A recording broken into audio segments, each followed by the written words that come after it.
앞에서 우리는 구원 얻는 믿음의 본질과 핵심 내용이 무엇인지, 그리고 그 믿음의 대상이 되신 예수님을 어떤 분으로 받아들여야 하는지를 살펴보았습니다. 지금 이 시간에는 이제 구원의 축복과 확신에 대해서 살펴보도록 하겠습니다. 올바른 믿음을 가져야 성경이 말씀하는 분명한 구원을 받을 수 있습니다. 정도와 수준에 있어 어느 정도의 차이는 있을 수 있지만 구원 얻는 믿음이 갖는 본질은 누구에든지 근본적으로 동일합니다. 이러한 참된 믿음이 있을 때 우리는 성경에서 말씀하는 구원을 받게 됩니다. 지금 이 시간에는 이러한 믿음을 가진 결과로 우리가 얻게 되는 이 구원 안에 담겨 있는 풍성한 축복들을 살펴봄으로써 우리가 얻은 구원이 어떤 것인지 살펴보도록 하겠습니다. 구원 얻는 믿음의 결과로 얻게 되는 그 구원의 축복에는 먼저는 속량과 죄 용서를 들 수 있습니다. 에베소 1장 7절 말씀에 우리는 그리스도 안에서 그의 은혜의 풍성함을 따라 그의 피로 말미암아 속량 곧 죄 사함을 받았다라고 말씀합니다.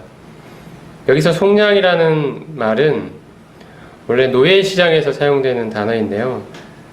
노예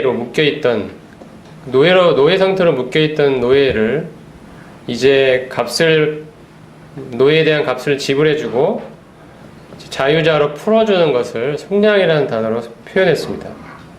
전에 우리는 죄와 사단의 종으로 묶여 있었는데 이제 그리스도께서 죄값을 대신 지불하심을 말미암아 이제 우리는 죄의 노예 상태에서 자유롭게 풀려날 수 있게 되었습니다. 이것이 속량이라는 말이 담고 있는 뜻입니다. 구원 얻는 믿음에 가진 결과로 얻게 되는 축복 가운데 바로 이러한 속량이 포함되어 있습니다. 전에 죄의 종이었지만 이제는 죄의 종에서 놓여나 하나님을 자유롭게 섬길 수 있는 자가 되었다. 그리고 속량 곧 죄사함이라고 표현하고 있는데 말씀에서 이제는 이러한 자유로운 자로서 과거와 현재 미래의 모든 죄를 한꺼번에 영원히 용서받게 되었다.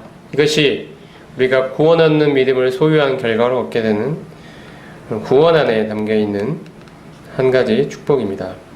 또 하나의 사실은 칭의입니다. 의롭다함을 받는다라는 사실입니다. 로마서 3장 24절에 그러므로 그리스도 예수 안에는 속량으로 말미암아 하나님의 은혜로 값없이 의롭다 하심을 얻은 자 되었다라고 말씀하고 있습니다. 원래 칭의라는 말은 법정에서 사용되는 법정 용어입니다.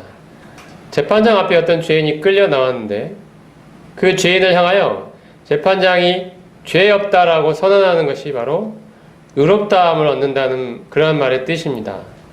우리는 죄인이기 때문에 재판장이신 하나님으로부터 마땅히 유죄를 선고해야 되는 사람들이었지만 이제 예수 그리스도께서 우리의 죄값을 대신 지불하시고 죄의 형벌을 대신 담당하셨기 때문에 이제 죄값이 치러졌기 때문에 재판장이신 하나님께서는 자신의 공의를 훼손하지 않고서도 우리를 향하여 의롭다고 죄 없다고 선언하실 수 있게 되었습니다. 예수 그리스도의 이 대속을 근거로 인해서 우리는 재판장이신 하나님으로부터 의롭다 선고받을 수 있게 되었던 것입니다. 또 구원 얻는 믿음을 가진 사람이 얻게 되는 또 다른 축복으로는 영생을 들 수 있습니다. 예수 그리스도를 참되게 믿는 자는 심판의 형벌을 받지 않고 영원한 생명을 얻습니다. 요한복음 3장 16절 말씀입니다. 하나님의 세상을 이처럼 사랑하사 독생자를 주셨으니 이는 저를 믿는 자마다 멸망하지 않고 영생을 얻게 하려 하심이니라. 요한복음 3장 36절 아들을 믿는 자에게는 영생이 있고 요한복음 5장 24절 내가 진실로 진실로 너에게 이르노니 내 말을 듣고 또 나 보내신 이를 믿는 자는 영생을 얻었고 심판에 이르지 아니하느니 사망에서 생명으로 옮겼느니라. 그리스도를 믿는 자는 그리스도를 참되게 믿는 자는 지금 현재 영생을 소유하고 있고 이미 사망에서 생명으로 옮겨졌으며 미래의 심판에 이르지 않게 될 것입니다. 우리가 지금 소유하고 있는 이 영생은 단순히 나중에 죽은 후에 하늘나라에 가게 되는 미래의 사실을 가리키는 것이 아닙니다.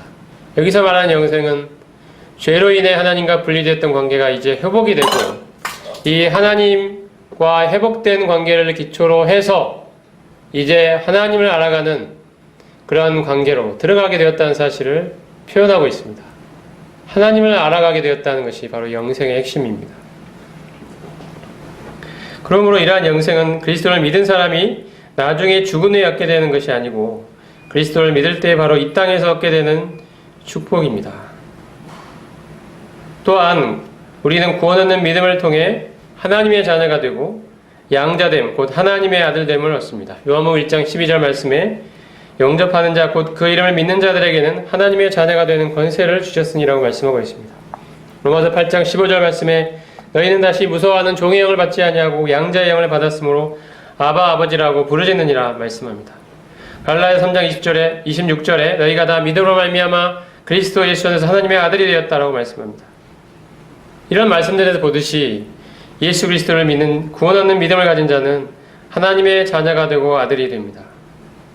자녀라는 단어가 그리스도를 믿는 사람이 하나님의 집안에 영적으로 새롭게 출생하게 되었다는 것을 나타낸다면, 아들이라는 단어는 하나님의 가문에 하나님의 유업을 잇게 되는 법적인 상속자로서의 지위를 부여받게 되었다는 사실을 나타내는 단어입니다.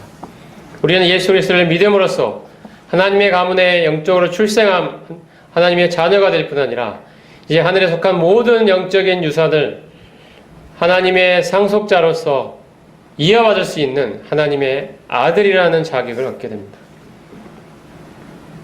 다음으로 구원의 축복으로는 하나님과 화목하게 되었다는 사실을 들 수 있습니다.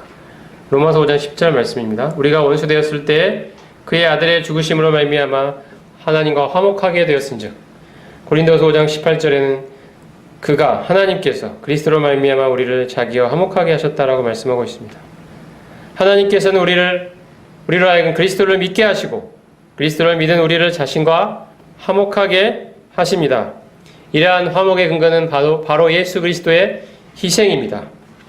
우리는 죄로 인해 하나님을 주인으로 인정하지 않고 왕으로 인정하지 않고 내가 스스로 내 인생의 주인이 되어 하나님께 거역하고 반역했던 그러한 죄를 저질러 하나님과 원수 관계로 살아왔지만, 이제 하나님 편에서 이러한 우리를 오히려 하나님 편에서 우리를 예수 그리스도를 우리를 위하여 내어주시고 우리를 하나님과 화목하게 만들어 주셨습니다. 화목의 일은 우리가 시작한 일이 아니라 하나님께서, 우리는 하나님을 거역했지만 하나님께서 우리를 위해 이루신 하나님의 역사입니다. 하나님의 전적인 은혜입니다. 우리는 전에 하나님과 원수였지만 이제 예수 그리스도의 죽으심으로 인해 하나님과 화목되게 된 것입니다. 바로 이와 같은 사실들이 우리가 예수 그리스도를 믿는 참된 믿음을 소유한 결과로 얻게 되는 구원의 놀라운 축복들입니다. 속량과 죄 용서, 의롭다 하시는 칭의, 영원한 생명, 하나님의 자녀가 되고 양자 되는 축복, 그리고 하나님과 화목되는 이 은혜, 그 외에도 여러 가지 축복들이 바로 우리가 얻은 구원 안에 담겨있는 놀라운 축복들입니다. 이런 놀라운 구원의 은혜를 우리에게 허락하신 하나님을 찬양드립니다. 기도하겠습니다. 하나님, 이와 같은 놀라운